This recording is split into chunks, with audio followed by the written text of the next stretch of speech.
Today is Wednesday, June 10th, 2020. Pour aujourd'hui, je vous avais demandé d'être parfaitement au point sur les prépositions de lieu. Vous vous souvenez que dans les exercices que l'on avait fait ensemble dans les vidéos de la semaine dernière, d'accord, on avait beaucoup travaillé sur les prépositions de lieu, c'est-à-dire les petits mots qui servent à placer des objets ou des personnes dans l'espace. En français, une préposition de lieu, c'est devant, derrière, je suis à côté de, ma règle est sur la feuille.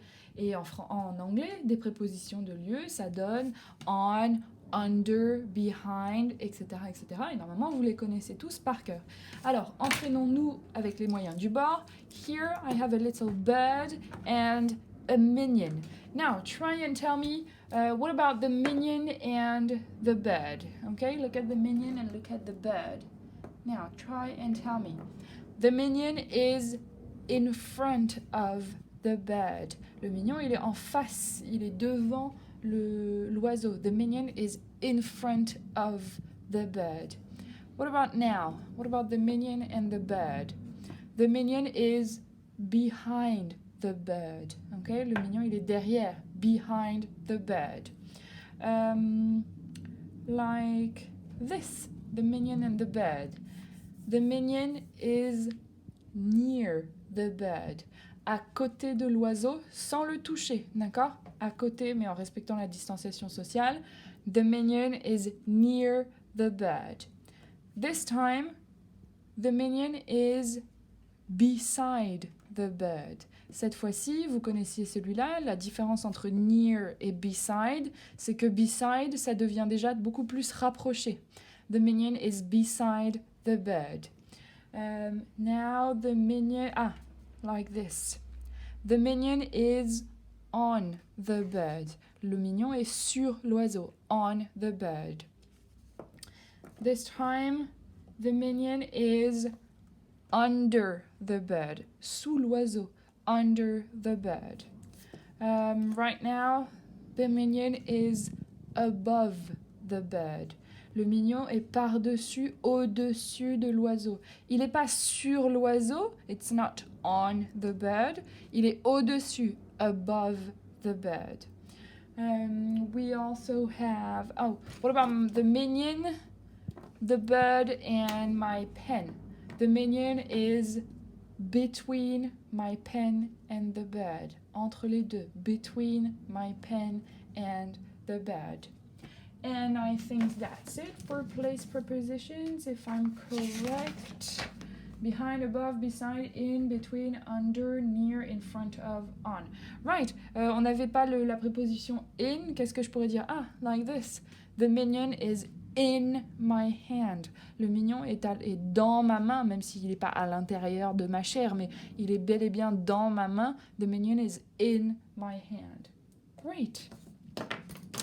For today, we have a special exercise. Okay? Cet exercice est normalement dans votre cahier de texte. Je sais que beaucoup de personnes l'ont reçu sous format papier. Pour celles et ceux qui ont pu revenir au collège, je vous l'avais distribué en avance. C'est le moment de le ressortir.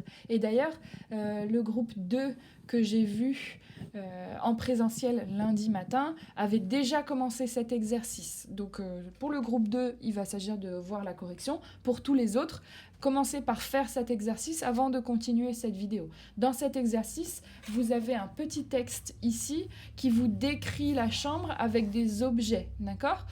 C'est à vous de lire le texte et de replacer, de dessiner les objets d'après le texte qui est ici. Je vous laisse faire ça pendant 5 minutes pour celles et ceux qui n'avaient pas encore fait cet exercice. A book is on the desk. A book, ça tout le monde le connaissait déjà. A book, c'est un livre, d'accord? A book is on the desk. La préposition de lieu, là, elle est où? Elle est ici. On the desk. Alors, a book. So let's draw a book on the desk. Allez, on fait avec les moyens du bord. Je ne suis pas professeur d'art plastique. Ok. A book is on the desk near the computer. Est-ce que j'ai bien respecté la préposition de lieu qui était ici? Near. Near, c'est à côté mais sans se toucher. Eh bien oui, j'ai bien respecté, d'accord? Le livre est à la fois sur le bureau, à côté de l'ordinateur mais sans le toucher. A poster is above the desk and beside the clock. So, a poster, mot de vocabulaire que vous connaissez déjà et qui est en plus facile parce qu'il est transparent. Un poster is above the desk and beside the clock. Première préposition de lieu, above, par-dessus. Par-dessus quoi? The desk, le bureau. Donc visiblement, ce sera dans cette région-là, au-dessus du bureau. And beside the clock. Cette fois-ci, c'est bien à côté, beside, mais carrément en se touchant. Donc apparemment, le poster, il est au-dessus du bureau et il est tout juste à côté de l'horloge jusqu'à se toucher. Ok? Shelves are above the bed under the poster. Shelves, mot de vocabulaire que vous connaissez déjà, des étagères, are above, encore un petit above the bed, under the poster. Donc, ces étagères, elles sont à la fois au-dessus du lit, donc apparemment dans cette région-là, mais également under the poster. Under, préposition de lieu qui veut dire en dessous. Donc, il faut que ces étagères soient au-dessus du lit, mais en dessous du poster. Donc, on va dire ici. Et comme il y a bien shelves avec un S, ES, et ben ça veut dire qu'il y en a plusieurs des étagères. Okay, a big lamp is between the bed and the desk. A big lamp, mot de vocabulaire que vous connaissez déjà et qui est très transparent. Une grosse lampe is between, préposition de lieu qui veut dire entre. Entre quoi? The bed and the desk. Donc apparemment la lampe, elle est ici. D'accord? Une lampe ici, entre le lit et le bureau. Et pour finir, a second chair is in front of the desk. A chair, mot de vocabulaire que vous connaissez, une chaise, une deuxième chaise, une seconde chaise, is in front of, préposition de lieu qui veut dire en face de, devant, the desk. A second chair is in front of the desk.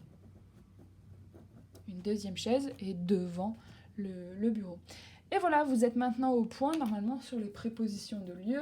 Vous savez placer un meuble ou un objet dans l'espace et vous êtes capable également de recevoir une description et d'après cette description, de refaire une chambre telle qu'elle existe. Je vous laisse tranquille, sans devoir, sans rien, et on se retrouve demain pour une nouvelle vidéo.